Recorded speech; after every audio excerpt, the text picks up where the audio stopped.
All right. Thanks a lot, Daniel, for coming on. This is a chat I've been looking forward to because about a year ago, actually, I have the article open, so I see it. On April 14th, 2021, you published a really good article on the Symbolic World blog titled Introducing René Girard to the Symbolic World and Placing Him Within It, where you go through a few reflections about how to think about René Girard and his secular theory of religion, especially contrasting it with a more enchanted vision that was presented around the same time by the Lord of Spirits podcast. So the article came at a really good time, and I still find it a really fascinating sort of crux between Christianity and the secular world, or Christianity in its enchanted version, in relationship with its also disenchanted or disenchanting, maybe even version. So I just wanted to have you on the channel to try to tease some of those things out. Great. Yeah, I'm really happy to be here, JP.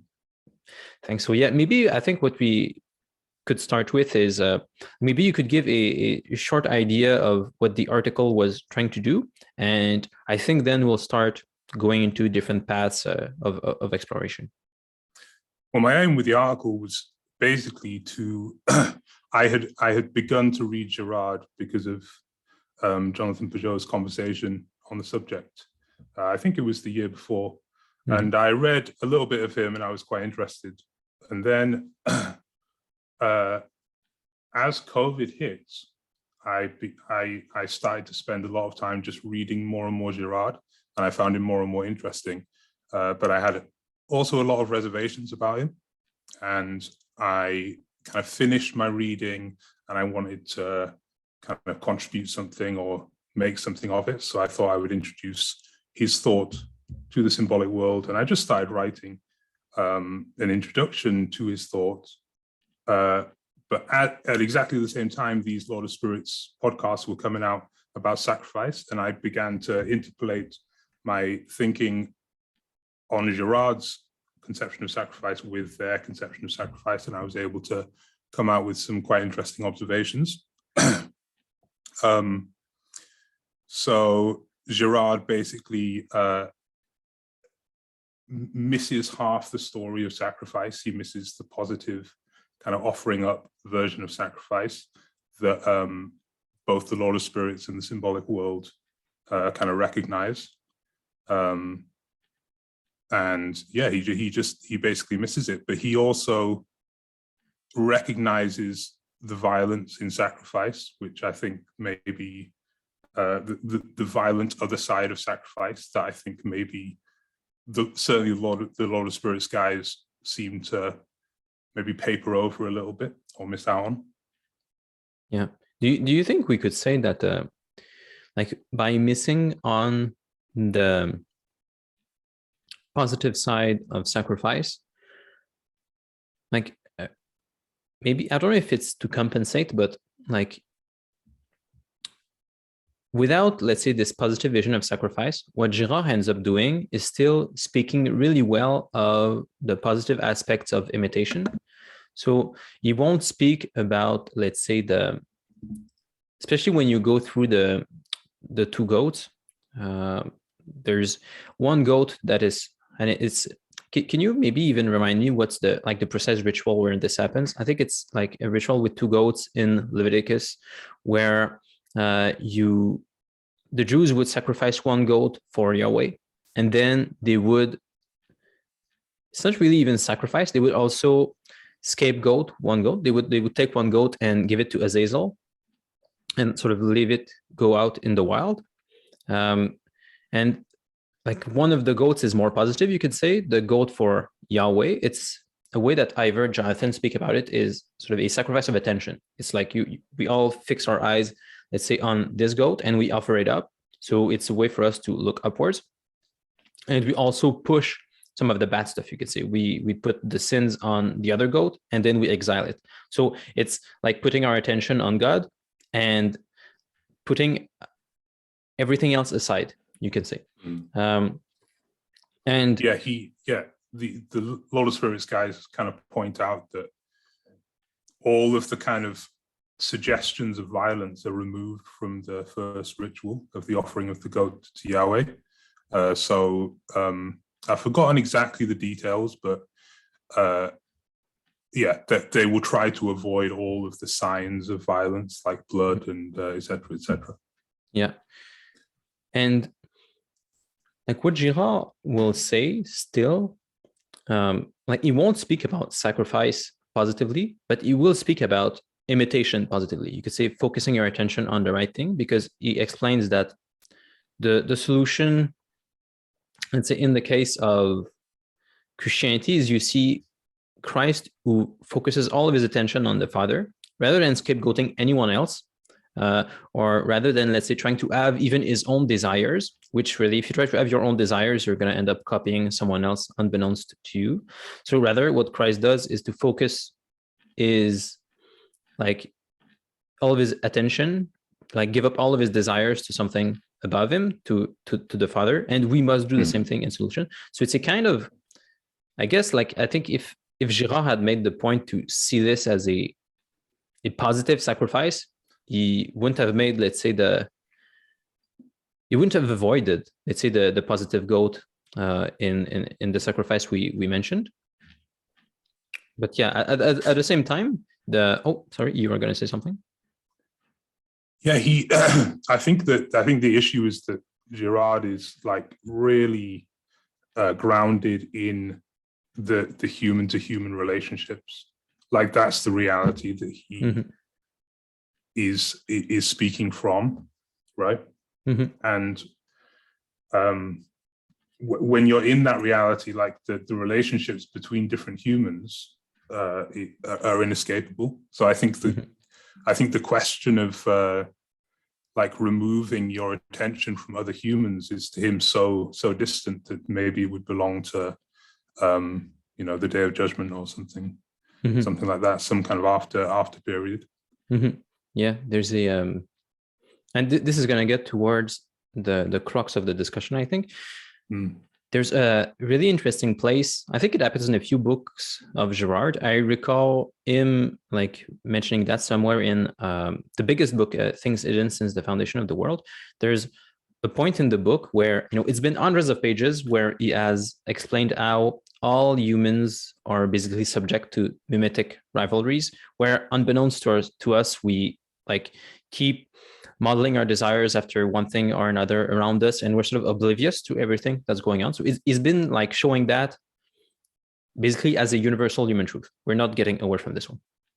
But then at some point in the book, he starts speaking about Christ, and how, in fact, if you look at the stories, you see Christ systematically not only escaping the mimetic rivalries, but pointing them out and like really skillfully navigating between them to not get killed until like the right moment to unveil everything that's been going on. So this is something so masterful and something that goes so against the universal human truths that Girard finds everywhere else, that he must say, then it's because Christ is not just human. What we're seeing here is something that escapes the natural anthropology that we've been working on. So it's a very interesting way in which Girard's theory ends up pointing to something beyond merely like scientific and natural. Yeah. His theories, they reinterpret certain passages of the New Testament in really interesting. It almost seems annoying. Like I mentioned this in the article, it almost seems like kind of vulgar and kind of like, no, it sounds too mechanical. It almost sounds, it sounds too mechanical, too vulgar, too secular, the way that he interprets certain passages in the New Testament, but it fits so well, like in so many different ways. And I don't think, obviously it's not because Girard has a truer interpretation, it's that he is uncovering a part of the interpretation which maybe has been missed by others, or maybe it's becoming unveiled now at this time or something like that. Yeah, I found it shocking personally. When I went through the first book I went through from Girard was I see Satan fall like lightning. And it's just shocking how systematically he's able to look at stories in the Bible and explain them like so well. And that different people will like different examples. Like I can only mention, let's say, one that really surprised me when he goes through the story of the Pharisees who want to stone the adulterous woman. The way that Girard interprets this story is that, well, what you have when Christ shows up is you have a group of people who want to scapegoat one woman, like she has done something wrong, but then they all want to pick up stones and direct all of their anger, direct all of their attention like towards her, so that they can release the mimetic tensions and rivalries that they have between themselves. And then Christ really skillfully navigates the situation by, first, he's not looking at them, and Girard explains that it's a way to avoid like directing the animosity towards him because it's not his time yet to die. So like he's looking down and writing on the ground. He's doing something like trying to not focus too much attention towards himself. But at the same time, he asks people that, okay, well then let the first person who is sinless cast the first stone. And then like this forces everyone to focus their attention back towards themselves, away from the woman and back towards themselves. And this will completely destroy the scapegoating mechanism because now they're focusing on their own problems. So the whole group dynamic of directing your anger towards someone because you see people doing it around you, this whole thing breaks down in a way that saves the woman, but also doesn't kill Christ just yet. So it's just one example, but as you said, that's almost a great example. Yeah, it's almost vulgar and mechanical because like this scheme, it's really shocking how well it works if you apply it to different gospel stories and how much meaning Girard can actually give to those different stories. But that's what I find fascinating because it's like you're on the one end, Girard is able to take Christianity and make it almost secular. Like he turns it into, and it's worth spelling out because we haven't done it yet. And we don't need to explain too much Girard, I think, because I've talked about him previous times on my channel. And people can look up your article. I'll link to it below. But basically what Girard does is he's gonna say that humanity is deeply confused about religion. What most religions are outside of Judeo-Christianity, what religion is largely is a covering up of sacrifices that we carry out to ease the tensions between ourselves. Because in general, we will get angry at one person or another because we desire the same things and we're in conflict. So then the solution in archaic religion is that we're all gonna start to focus our anger towards one person, and because we copy desires from one another, we'll copy the anger of someone towards that same person. And this will make a negative kind of mimetic rivalry where, this will ease the mimetic rivalry by focusing all of our anger towards one person. And then we'll sacrifice that person. And we're gonna experience a deep release of the tensions because it really did release the tensions between the groups. We are no longer in conflict. We're all united, but against one person. And Girard will explain like tons of different myths, tons of stories in the Bible, tons of even modern stories in Shakespeare and Dostoevsky and so on. He will explain tons of stories, tons of human anthropology with this very secular theory that reduces archaic religion to a deep confusion. He doesn't need to speak about principalities and powers that would actually have independent existence. All he has to do is that humans are confused and fall into these patterns. So it's as you said, it's a kind of vulgar and materialistic interpretation of religion, but at the same time, it's so powerful then that we can't just reject it out of hand. Yeah, the challenge to us is that it is a demythologizing move. And so how do we reconcile that with enchantment, with our recognition of the fact that the world must be enchanted again? It's difficult because when I was thinking about this, I think that we're almost too trapped in that we're giving too much power to the kind of new atheist types, because the world never really became disenchanted, right? I think that like the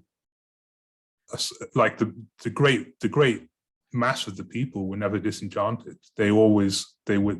They kept living in mythologies, and they kept living in intimate relationships with each other in these in tight communities, right? And we kind of assume that the new atheists and scientism and stuff kind of succeeded in disenchanting the world, but actually it's remained enchanted. And the problem is in transforming the dangerous enchantment, which is the mimetic rivalry between the relational reality between people, and kind of defusing that. Well, I think and there's something special about Girard's interpretation too, because he explains in a way why disenchantment and probably even new atheism would happen following Christianity, because he sees Christ's self-sacrifice as a pointing out of the scapegoating mechanism and as a destroying of archaic religions. So because Christ showed that for the longest time we had been merely sacrificing scapegoats and there was no like real super deities involved, then like this destroys the pagan gods in a way that is radically disenchanting. And there's I'd like to mention another great interpretation that Girard does here. There's at the end of one of the first Gospels, I think it's at the end of Matthew or Mark, I'm not sure. It says that after Christ died, all of the righteous in the city came out of their graves. And it's a crazy story that we don't speak about very often, but Girard does a great interpretation, because what he says is that this story points out that for the longest time, we've been wrongfully killing the innocent righteous, because it was a way to resolve our inner like mimetic rivalries with other. We've been systematically scapegoating for the longest time, and it's related to the unveiling of like the ripping apart of the veil in the temple. Like the sacred is sort of broken open, revealed as a series of misguided sacrifices, a series of confusions that humanity had been stuck in for the longest time.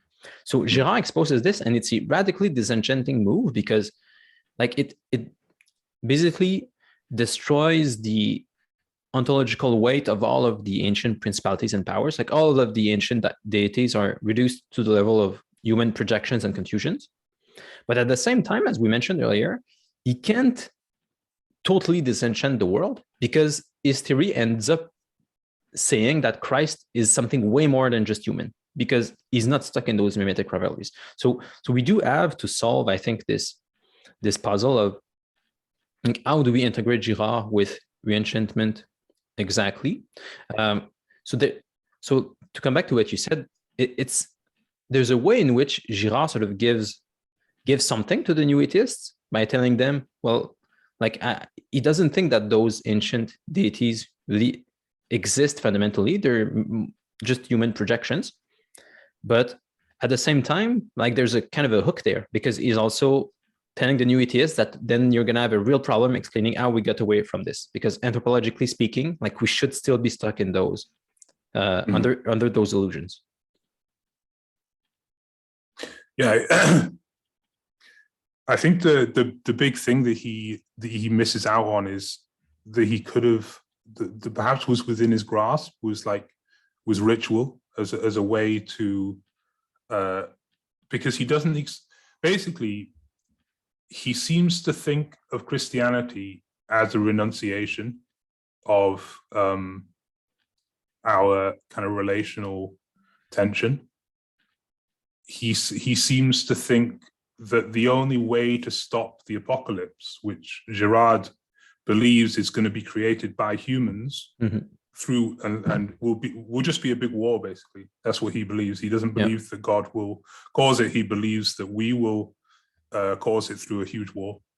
And he thinks that the only way of stopping that, or the only way that things will change after that, perhaps, is through kind of, it seems to be, from what I gather, through a kind of renunciation, the renunciatory side of Jesus's teaching. And he doesn't seem to hold any hope in the relational aspect between humans, the I-thou relationships, and the potentiality of seeing God in the other person, which the copying of Christ ideally allows people to do. I think that whole there's a gap in his work where those things are, and maybe ritual is a way in which they can be reconciled. I'm not sure. That's possible, because it could be related to, let's say, overly eager disenchanting of the pagan deities, because I think that there's a few places where Girard explains that ritual, like Christian rituals, especially the Eucharist, can help us sort of reenact the solution to the scapegoat problem that Christ performed on Calvary. So there's like something we can do there to try to uncover the veil and to help us imitate Christ more, but it doesn't dwell very much on it. And as you said, maybe like this could, like if he had given more weight to this kind of ritual, maybe he could have, at the same time, it's a way to give, let's say, more ontological power to the ancient rituals. And I played with this a while back, and I'm not totally sure how well it works, but there's probably a way for more enchanted Christians to keep everything that Girard is saying, but while saying that the pagan deities aren't just confusions. They're not just human projections. Like they are real principalities that will exist through human sacrifices, but still they have a kind of independent existence. We give them a kind of body in those rituals. And what you can say is that what Christ did by uncovering the sacrificial mechanism was to take away the body of those gods. Maybe you can say, like, in a real way, Christ became, or at least started becoming, the head of creation again. So it sort of put those principalities and powers back in their place. So that now when we look at it, we don't see them, let's say, as obviously around us. So the world looks more disenchanted. So there's a way in which Girard's theory becomes, let's say, more plausible as Christ wins, because there are like fewer principalities and powers obviously lying around. But like we don't have to totally negate those principalities and powers, I think. And it would help us, like at the same time as we give, let's say, more ontological weight to those principalities and powers, we see more value in maintaining our rituals today, because it's what defends us against those principalities and powers. You can say maybe that the new atheists are sort of living on the back of Christian rituals, and you can even see Christian missionaries who would come to Europe and basically banish all the pagan gods and the sacrifices that the locals were doing there. Like the new atheists today are sort of living on the back of all of that. But yeah, I still find it mysterious, but go ahead. Do you think that, because for me, like, I've been thinking about the question of principalities in our current contemporary time quite a bit, and it seems that there are quite a lot of them. You know, like it seems like I'm very tempted to look at a corporation as a principality. You know, and like lots of kind of entities, like in the online space as kind of principalities, and they definitely seem kind of milder perhaps than the old than the old principalities which you're referring to. And they don't require as dramatic a sacrifice, but they do require, some sacrifice. And I don't really know how to think about those. It's a little bit controversial because the Orthodox or Lord of Spirits position is that those principalities, or all principalities, are of this old type that you were referring to. Yeah, and it gets a bit confusing as to how to characterize these modern principalities, as to whether they are the same entities or whether they're something a bit different, whether they're lesser or whether they're kind of made by us, or et cetera, et cetera. But you were mentioning to me in the email about Ferdinand Ulrich. How did you, the principalities thing is not what you were thinking of with regards to Ulrich related to Girard, was it? Was that something else? It's still going to be related because, let's say, about what you were just saying about the principalities. I've been thinking about this too because, and part of why I want to speak about this today is because it seems like I still have like a superposition of possibilities in my mind, and I'm not like super committed to one of them, because one way, maybe the way I find most plausible to describe the current condition is, let's say we've banished explicitly pagan rituals, but there's also sort of hidden and more widespread kinds of sacrifices that are going on. So, and it's not just sacrifices, and Girard doesn't also limit himself to sacrifices. He also speaks about like sexual kind of rituals and these kinds of things, because let's say, for instance, what we see in pornography, I think is like super pagan. It's like a big success, I think, for pagan deities, even though it's a hidden kind of ritual. You have like such a widespread use of something that used to be pagan rituals. Like it was common, for instance, for in tons of tribes that, and the fathers on the Lord of Spirits talk about this really well. In many tribes across the world, people would claim that ultimately there's a deity that reproduces itself through the king of that tribe with a ritual prostitute. And they would even have like 15 feet bed, because that's the size that the deity would have, even though if you looked at it with your human eyes, you would see like the king with a ritual prostitute. But what happened in the story, at least of those people, was that a pagan deity was having relations with a pagan prostitute, and the outcome would be someone who was like 2/3 divine, because it's like 1/3 the deity, 1/3 the king, and then 1/3 the ritual prostitute. So you have like 2/3 deity. And this kind of sexual ritual is a way to give attention to a deity. Like it's a way to give body to a deity. And now we don't do it explicitly anymore, but I think a bunch of people are getting played and doing that ritually with pornography. And it's a way, an even more widespread success that this principality has, but that's also like way less explicit than it used to be. So it's one thing, but you can also bring other redirections of attention, and even like maybe you could bring up sacrifices also with all of the abortions that are going on. It's a kind of sacrifice that people make, let's say, towards the, let's say, technology work kind of machine that has taken over our population, where all we want is comfort and career, let's say. So we're willing to sacrifice a whole bunch of stuff, including offspring. So you can, I think, make tons of, let's say, analogies. Yeah. I think you can make a lot of what seems to have happened is, let's say, pagan rituals that gave body to pagan deities used to exist at a higher but more restricted level. Like it wasn't as widespread, but it was more explicit and more powerful. Now it's much more widespread, but it's less, let's say, powerful for each instance. Like there are more instances that are more quantitative and less qualitative, maybe you could say. So as for how to conceive those principalities now that are embodying themselves through these ritual attentions that we're giving them,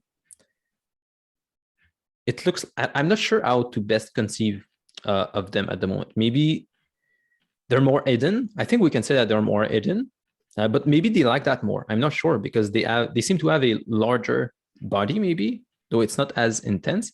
They don't seem to have, let's say, as much direct agency. So yeah, go ahead. What do you think?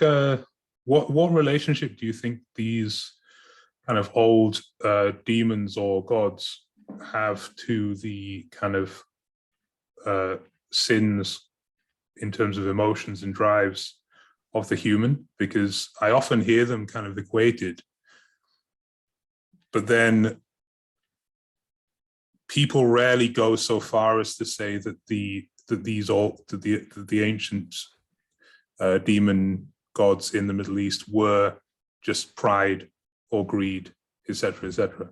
But it seems like sometimes when I think about it, or I think about how Jonathan Peugeot talks about it, sometimes he seems to be saying that that's what they are. They are just the manifestations of these drives, or these elements of ourselves that we idolize.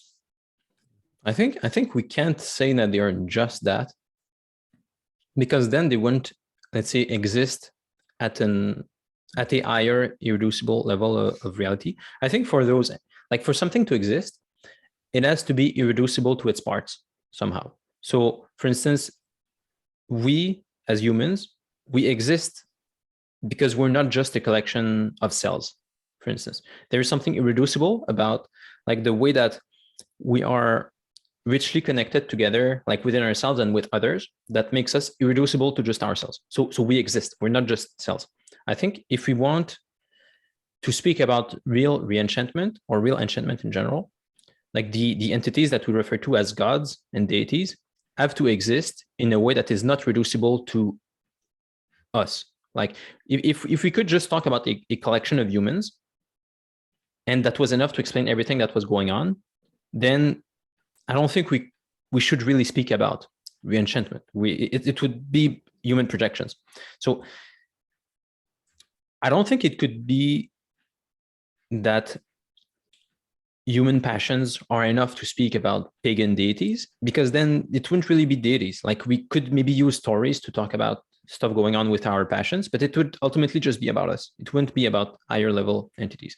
So I do think it has to be something higher than us. And that's what I think makes it difficult for me to speak about reenchantment happening now for sure, because it was more obvious how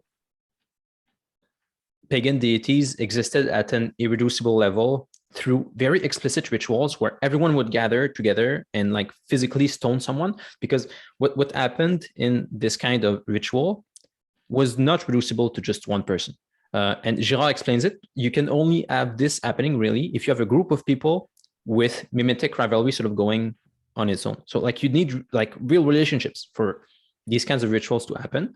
So then I think it's clear that you're talking about something enchanted, because you're referring to an entity that isn't reducible to individual humans. But I'm not sure now, it's not clear exactly how what we're seeing now is or isn't reducible. With the internet, it's possible that it's irreducible. Let's say if we talk about the pornography thing earlier, for instance, we can't reduce it to just one people. It's a group of people, and with algorithms too, recommending stuff and this kind of thing. So maybe but it's at such a higher, like it seems to me, pornography seems to me to be very fragmented, like rather than concentrating energy towards one thing. It seems to be kind of little horrible fragments of ourselves, which like that's what a fetish is, right? You're raising a little stupid thing like a foot or something like that into this sexual object. And it seems to be more of a result of the fragmentation of modern life combined with a kind of horror, because there's a lot of crossover now with kind of or since 2010 or whatever of pornography with kind of just horror. Like there was even a film, the Serbian film, I don't know if you heard about it. No. It was quite an extreme band film, and it kind of combined those two. It wasn't. It was like an art film. It wasn't a pornographic film. It was like an art film, but it was commenting on pornography, and it was quite extreme. And it was, it was commenting that pornography was becoming combined with horror. But the horror seems to be, it seems to be fragmentary rather than all concentrating on something, one single thing that's feeding on it, or yeah. But I don't know. It's difficult to say. It could work either way, of course. Yeah, it's difficult to say. I spoke about this with Jonathan in a French podcast that we're doing, and he gave a good hypothesis, I think, for something that would be, let's say, coherent enough to be like undeniably a principality, would be with AI, and especially with the metaverse thing going, if we get to a place where we actually give a face to an AI that recommends stuff to us, and people interact with this AI, then this could look a lot like a deity, because you would have, like, it would have a kind of body in like all of the computer infrastructure that we give to it, and we feed tons and tons of attention to it. And then, like, with the complex algorithms going on and the things it tries to do with people too, because complex machine learning algorithms, I should say, actually try things with humans, and you can't really reduce what's going on to just them. Like, you have to involve all of their relationships, especially if we give it a face and we start interacting with it at a kind of human level. Because if we see a face, it's really easy to relate to this, not just as a tool, but as something higher. And it does the same thing with us through its, like, the way it gathers data, interesting, and so on. Then it could be more explicitly a deity, and maybe it will even like demand stuff more explicitly. So this would be explicit, but. So why that came from Peugeot himself? Yep. So how did he differentiate that entity, which, I think there's I've also thought of such entities coming about, but how does he differentiate it from the concept of the egregore, which it sounds to me like that's what he's describing. Yeah, I think just describing an egregore, but did he differentiate it from that concept? I didn't ask him to differentiate it explicitly from an egregore, but I think it has to do with the reducible thing I mentioned earlier. Like, an egregore is something, like, people talk about egregores rather than principalities because they don't want to say that it has an independent existence. Like, an egregore is largely like a group kind of projection, but a principality exists on its own, like irreducible to our projections. So I think that's how you would phrase the distinction. Like, I think he even tweeted something after we talked. He tweeted something to the effect that people speaking about egregores is materialists shying away from the language of principalities and powers. But the egregore, I think the egregore in a more pure way, in a more pure definition, is simply a principality that has been created by humans, but then it can have an independent existence, theoretically. Like, it's not like, so with the AI, it seems like the example has been created by humans. And then after they've created it, then it has its own life, it has its own existence, and it can kind of do its own thing to an extent. Or maybe it requires our belief, perhaps. Yeah, but then I think I think we're mainly arguing about definitions, but it would, like, this kind of egregore, I think, would be principality for him. And this is sort of where he sees reenchantment going. Like, it's just one possibility. Like, he doesn't think that this will happen for sure, but he sees reenchantment happening for sure. And it's one of the ways in which it could manifest itself. There are other ways it could happen. There are other ways that principalities could manifest themselves explicitly. But this, I think it's a useful example. I'm not sure yet that things will really go in that direction.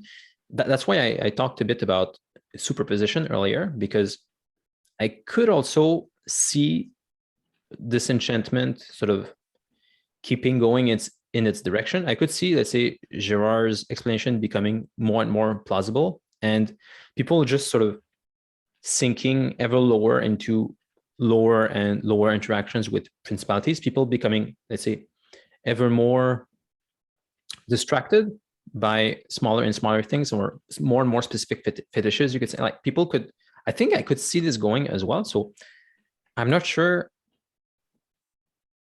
And it has to do with like how right Girard is, I think, because the more right Girard is, then the more we'll see disenchantment going further down, let's say. Whereas if Girard was more mistaken to neglect principalities and powers, then we'll see something more explicitly like pagan rituals and like an AI, or like it could be an AI with a face, like Jonathan suggested, and so on. Mm-hmm. I mean, the Girard kind of end game, which he himself began writing about towards the end, was the fact that there is no consensus possible around a victim, means that you have an increase in the potential for violence. And things don't seem to be like that's where he saw things going, rather than a kind of dissolution into distraction or into nihilism or into nothingness. It was more, he saw it as an escalation. He writes about this in Battling to the End. So yeah, it's like an escalation to extremes. It's like polarization. I think that, like, yeah, it's, and you really saw that recently. Like, I think that's one of the ways to think about like the Girard endgame is like just increasing polarization without any hope of the diffusal of the polarization. Because this is what I was really looking for when I first started reading Girard, because I got into thinking about current events and all of the cultural conflict that was going on, because for a lot of reasons, but I got like very frightened and but also impressed by the polarization processes that were going on, and I wanted to see what Girard had to say about polarization, but he didn't really. His theory didn't seem to answer the phenomena of polarization, but he does answer it in Battling to the End. He says that the polarization is just going to keep happening until it turns into a huge conflict, basically, until it turns into the revelation, until it turns into the apocalypse, because there is no possibility of consensus on the scapegoat, on the victim. And I guess that is linked to a demythologization.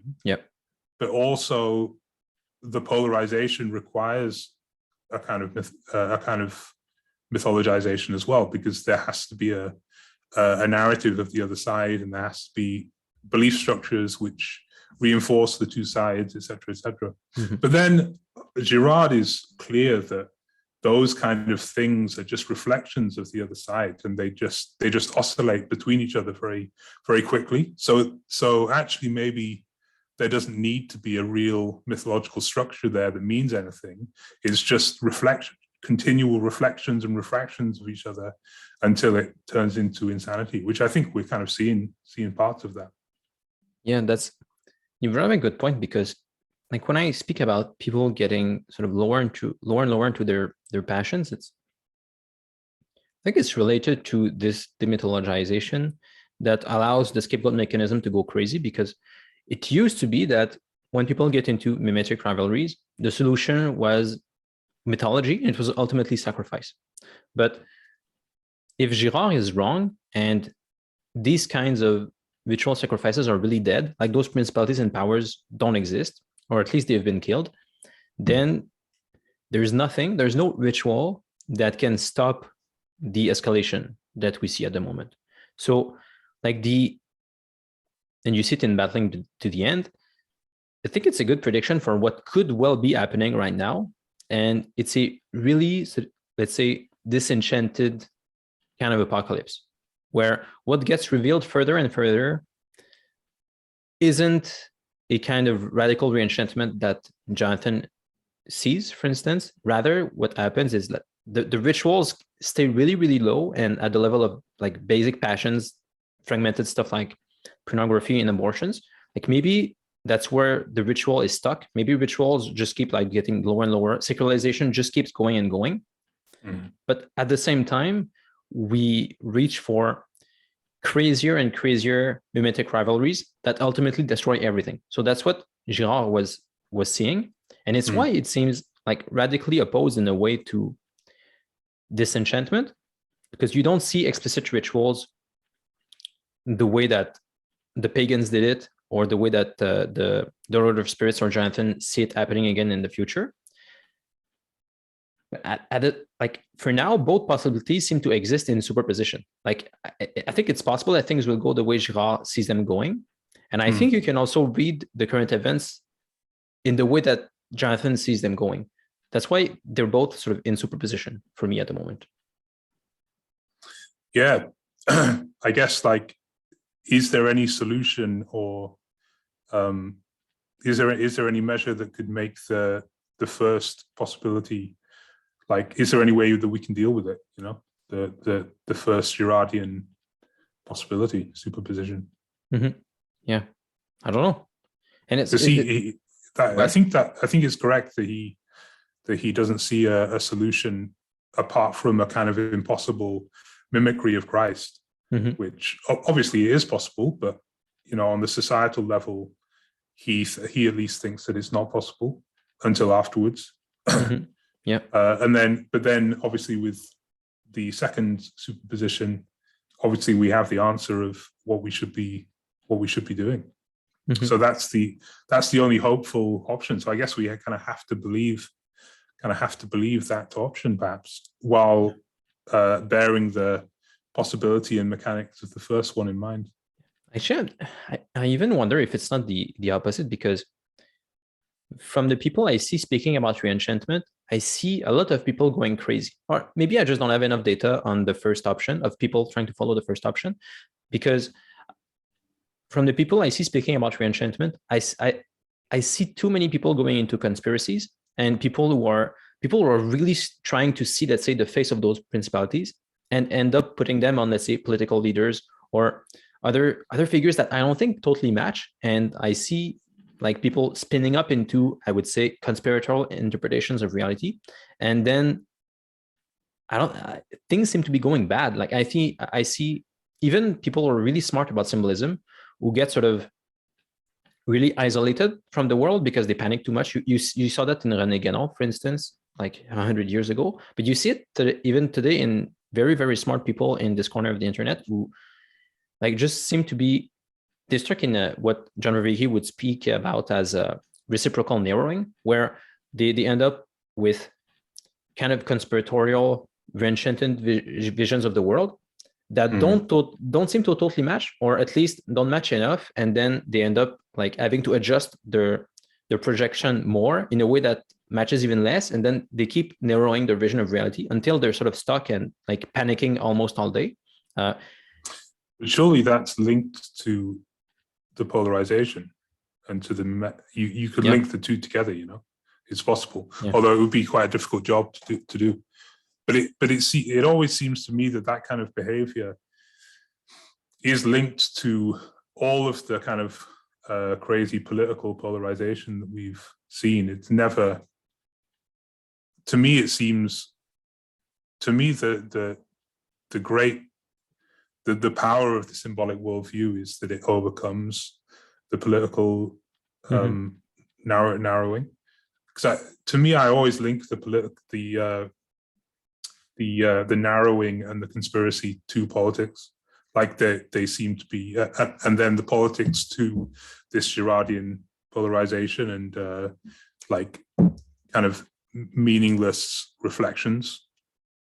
I think so like, yeah, I think that the behavior is linked to that, but then you have this mythological clothing which people live within, maybe. I think, yeah, so obviously we can't do it here, but it seems like there is a way of like combining the two together and making sense of the two in their combination. Maybe, yeah. It's a, but even let's say very practically, I think the best of both end up looking a lot like the other, because if you go the Girard route, the solution is still to try to imitate Christ to the best of your ability, because that's how you will, let's say, keep the world from spiraling as much out of control in mimetic rivalries. And it's going to end up looking the exact same as someone who lives in a radically reenchanted world and who tries to avoid the bad principalities and powers. So, and I think they can both veer off in bad directions. At the moment, I see more people veering off in bad directions from the enchanted side of things. I see people going, let's say, in conspiratorial kinds of things, but at the same time, like I could see people from the Girard route going into a kind of desperation for what's going to happen. But I don't know many people who do it. So maybe I just don't have enough data. Is there a Girard route really? Like what, like, do we see, like for me, like Girard doesn't present a route. He's just kind of interpreting what's going on in society. So the Girard, I think the Girard route is arguably kind of secularism. Okay, the demythologizing. I don't know. Because it's almost like he wrote a book which I was just reading a few pages of recently about evolution, and he's saying like, yeah, my theory is fully compatible with evolution. I believe in evolution, and obviously he makes a lot of sense of it, but it's still a little bit it's still a little bit disturbing. Yeah. He does like to make things mechanical and make things kind of explainable, and he likes that evolution is a simple explanation, and that he notices that his theory can fit with evolution because the groups that find the victim mechanism survive, and the groups that don't find it, just very basic things like that. Like I don't think that there is I don't know that there's much of a path that Girard presents, because he doesn't present a world to live within, right? He just, like, because you can't live in Girardian Christianity, really. Well, maybe you can live in Catholicism. I don't know. I don't think he presents enough of a world to live within, and I think that, like,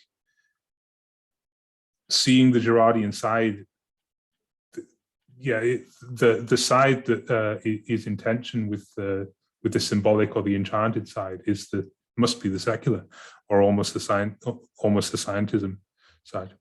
I think it's a strange path, because it gets back to what I mentioned earlier about him saying that Christ had to be something more than human. So it's like Girard's theory is like an almost all-encompassing secular theory of the world and religion, but that ends up saying, I am incomplete because I can't speak about Christ, who exists and pointed out all of the stuff that my theory depends on. So it's like he's pointing to a path, but he's not developing it. He's saying clearly, like, the solution is Christ, and something that escapes my theory, but I can't say much about it because I try to keep within the limits of my theory. So he's not developing a path, let's say, but I think he's still, like, he's still telling us what to do. And do you think that the kind of metaphysics of being side of things, which you've been looking into recently, like Schindler and Ulrich, do you think that that's an alternative path to the?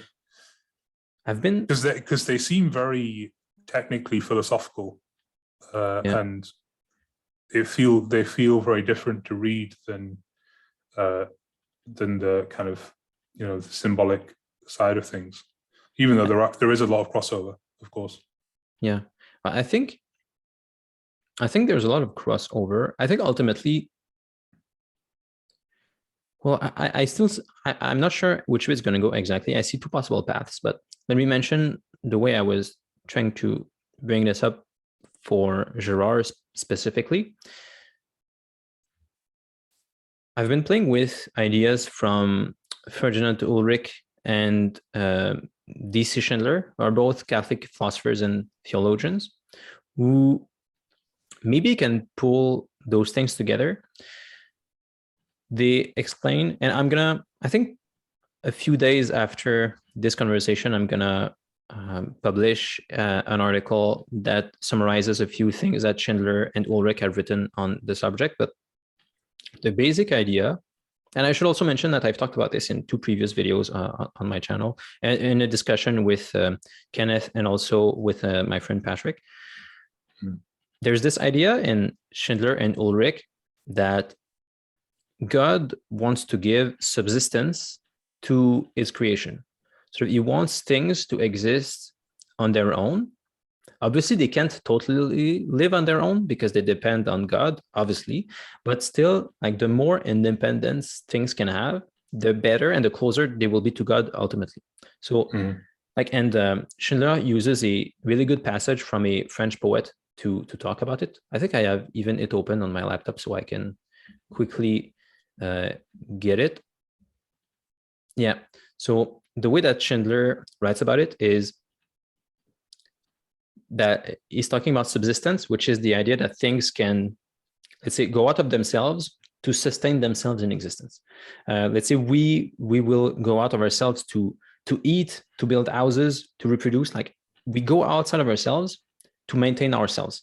So that's that's subsistence. And the more we can do that, the closer we will be to God. Even though we obviously have to depend on God, but the more we can be independent, the better it will be. So here's a nice quote from Schindler about it. Subsistence is a fulfillment of God's act, the proper terminus of creation. In this respect, the independence that things enjoy is not in any opposition to their dependence on God, because he is in fact the very source of their independence. And so their return to their own form is not a movement away from God, but a drawing nearer to him, a more complete entrance into his presence. The French poet Charles Péguy describes the loving father whose deepest desire in all of the work he does to raise his son is to see him stand, straight and proud, on his own 2 feet. God the Father gives being to his creatures in such a way as to enable them to stand on their own, to stand under themselves, to subsist. So, and I explained this in the article, but there's a basic idea that we humans can allow things to subsist that wouldn't otherwise subsist by themselves. I think the best example for this is artifacts. Like material objects, like, let's say these glasses I have here, by themselves, the form of the glasses is just able very locally to inform the matter of the glasses. And that's it. Like you can say that the form emanates into the matter of the glasses, and then the matter emerges into the glass form, and that's it. It sort of ends there. But because of human intellect, we can perceive these glasses. We can use them as glasses first. That's a way to make them actual glasses, because we're using the form for what it's supposed to be used. And we can also reproduce those glasses. So if I like those glasses, if I think they're a good design and so on, I can go buy more. And ultimately, more of those glasses will be made. The glasses are able to sustain themselves through human intellect. They go into human intellect, we desire more of them, and we make them. So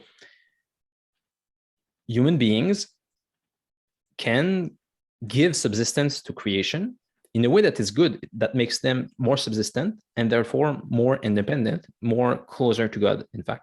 So what I've been playing with is the idea that Girard's theory, and you could say in general, theories that try to encompass everything, but I think Girard is a very good example of this. Girard's theory is able to, let's say, is able to conceive of creation, let's say, in a way that is almost independent from God. It doesn't work because he ends up pointing to Christ, which obviously goes outside of his theory, but Girard, I think, is able to conceive of creation in a coherent way that gives it a lot of independence from God, and that actually makes it better. Like, it's a way to, if we can conceive of creation this way, while still trying to return it back to God, because we know that the theory is incomplete and rests on God ultimately. If we're able to do that, I think it's good, while still being limited. So what I've been wondering is, maybe I can do that. I can conceive of Girard's theory this way, using Ulrich, at the same time as I take, let's say, Jonathan's theory, and also consider it as a self-sustaining, let's say, theory of the world that I also have to point towards God. It's not as obvious how, let's say, Jonathan's theory is limited, but what I'm trying to see is maybe Ulrich and Schindler can encompass both, maybe, like this way, that what humanity does is to conceive of the world in subsistent ways and turn it back to God. So maybe we can, at the moment, actually do both, of consider the world in a disenchanted Girardian way and in an enchanted Peugeotian way, and return all of those back to God. Wow, that sounds like an amazing task, and you were able to describe it really well. Oh, thanks. So we'll be looking forward to that article. Yeah, it made me think that that the mimetic chaos situation that Girard presents, so what you're saying makes me think of that as a kind of task for humanity to overcome as part of their eventual goal of subsistence. Like, we have to be able to relate to each other in eventually a healthy way, and this is like a barrier for us to overcome through love. Yeah. Cool. So, well, we'll be looking forward to the article. Yeah, I'm not sure how much more we can say. It's really at the end of my thinking. So I don't know if you have any ideas or other stuff you'd like to mention. No, that's great, man. No, I'll hopefully be publishing my second part of my identity essay on my Substack soon, and maybe we'll talk about publishing one of them on the symbolic world, or maybe not. I'm not sure, but watch this space. Yeah, that'd be cool. So yeah, and I'll redirect people to your article in the comments, so please check it out. And thanks a lot, Daniel, again, for coming on and for writing this article. I find it really useful. As I said, it's a great example, I think, to try to figure out what kind of reenchantment is or isn't going on exactly. Yeah, great. Thanks a lot, man. Great talking Thanks, Daniel. to you. Bye. Cool. Goodbye.